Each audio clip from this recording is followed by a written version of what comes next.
Hard Talk is in Egypt, and my next guest is Yosri, Fouda, the television journalist who's taken his own show off air in a protest aimed at this country's military rulers. Are the forces of repression making a comeback?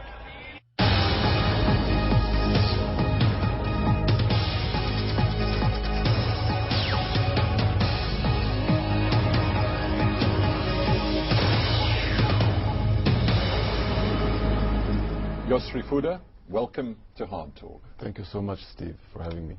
I want to begin by taking you back to those extraordinary days of January and February this year, the revolution. Yeah. Did you feel liberated as a journalist as well as an Egyptian citizen? Yes, on both levels, yes. I mean, those days were full of tremendous hope. And you lived it minute by minute, and you see your people who, for such a long time, everybody believed that Egyptians are servile and they wouldn't revolt and they just having it lying down and so on. And to see it for yourself and actually be part of it was a moment of pride, great pride. And this idea that it was going to be a seminal sort of watershed moment for the media, I want to focus on what you decided to do after those days of revolution. You were very keen to establish, I think, a new form of journalism and base it on rigorous, challenging interviews, maybe not so dissimilar to what we do on Hard Talk. And you developed a program, The Final Word. Yes. Did you really believe that the Egypt that had come from this revolution was an Egypt that was ready for no holds barred, rigorous, challenging questioning of the people at the very top, those in power? I will give you one example. The first interview that I did with two generals from SCAF. SCAF is the military council, which is in charge of the country after the revolution. I had some preliminary sessions with them discussing what it was going to be all about, and they were very receptive. They were a little bit edgy when it came to certain points, because at the time there were some very negative stories as far as they are concerned, including virginity tests, claims of torture, and the rest of it. And these weren't just claims. I mean, we now know these were true. Yeah. Yes, unfortunately, yes. We have a lot of evidence now. I mean, as a journalist, yeah, I wasn't there to see it for myself, but it's just the evidence is compelling. But yes. in a way, that's the point. You know, you were having preliminary discussions with generals, with men in uniform. You were trying to persuade them to open up to challenging, rigorous questioning. But at the very same time, you were living in a country which is still under a state of emergency, yes, where people who say the wrong thing can end up before a military court and can end up in a military prison. Yes. There was no way, was there, that you could do the job you wanted to do? To a certain extent, that's true. But also, I believe that every single party in this country has been going through a learning process, including the army. And I realized this from the beginning. They are by nature very simple. The army by nature is very conservative. Now, they are in charge of a country which is exploding with hopes and wishes for the immediate future. What can they do? You try to understand their position. They try as much as they can to understand why is it that you are insistent to discuss this point or that during the interview. So I said to them, I'm going to ask about everything. And they said, what do you mean everything? I said, including virginity tests. And they looked at each other and said, I said, I know, either this is just one example, and you know, including other things as well, or I'm not. I don't think I can do the interview. Well, in the end, I'm going to ask the question, and you can say no comment, but in itself is an answer.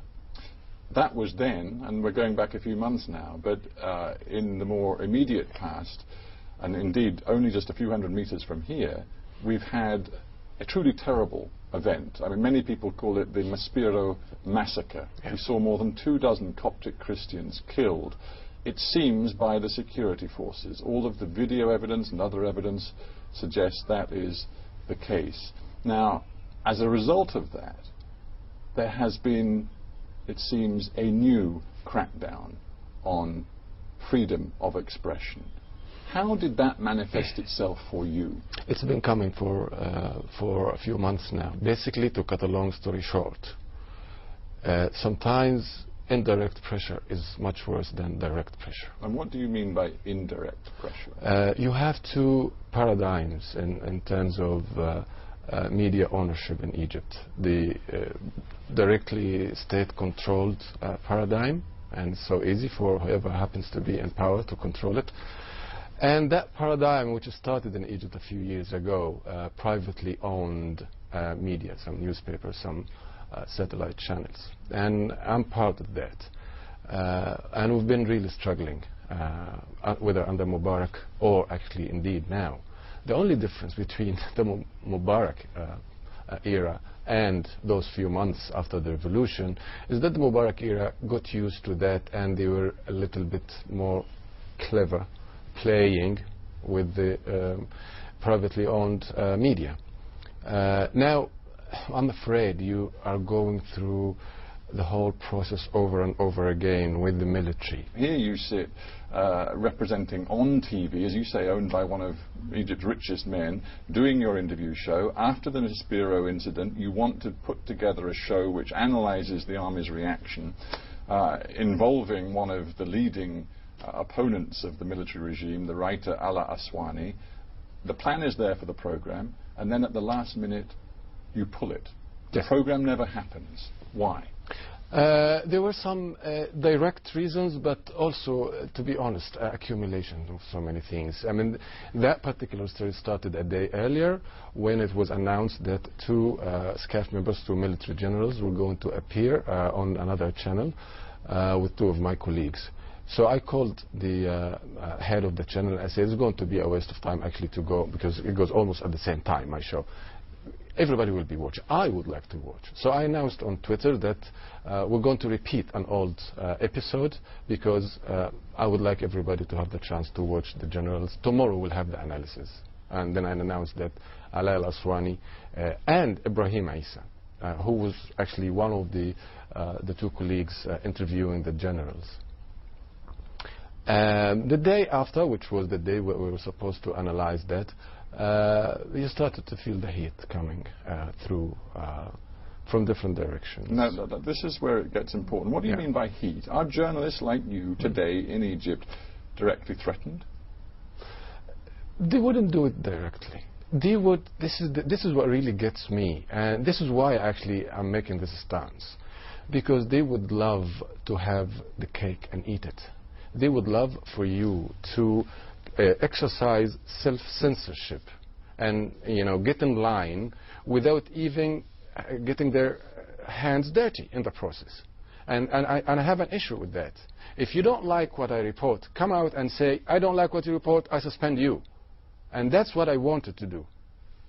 But because it was maybe more subtle than that, a lot of people in this country don't understand why you eventually announced that you were no longer prepared to do your program. Because, Steve, this is what I'm talking about in terms of the ownership. Businessmen who own channels now, their position is very fragile.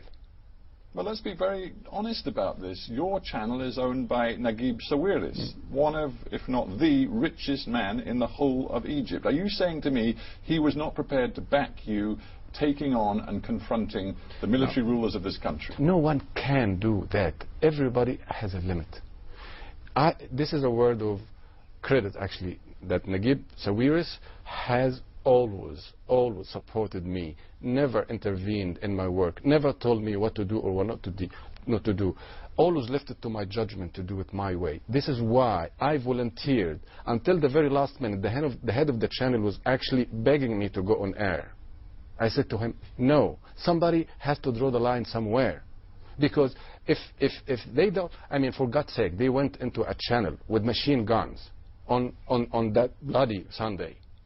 I'm not going to wait until they go into my studio when I'm live with machine guns. You think it has got to that? You think there is now a situation in this country where the military is prepared, if necessary, to use direct force against an independent media?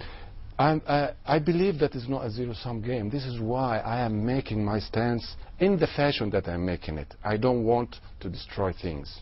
Well, this is not the moment. But when you said, after you suspended the program and walked out of that studio, you said it is no secret that much of the pre-revolutionary mentality is imposed upon us today, and you said, if not worse now. Yes. So you're essentially saying the guys who rule this country today are worse than Mubarak.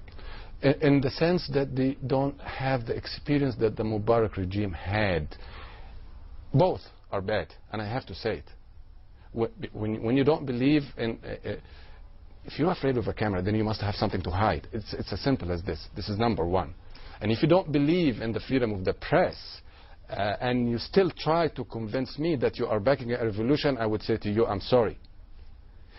The only difference is that they are not experienced. They are army people. They've never dealt with the civil issues before. They needed some reminding, number one. They needed someone to explain to them what this was all about. You wanted to make a stand, and I dare say you didn't mind the fact that many of the revolutionary forces in this country saluted you for the stand you made. But what about your audience? There are people across this country who tuned into your show to see one journalist who was prepared to ask the tough questions, and you walked away and you betrayed your audience. I'm not walking out, and I declared this on Twitter immediately after the statement. I'm not walking away from the square, from the field.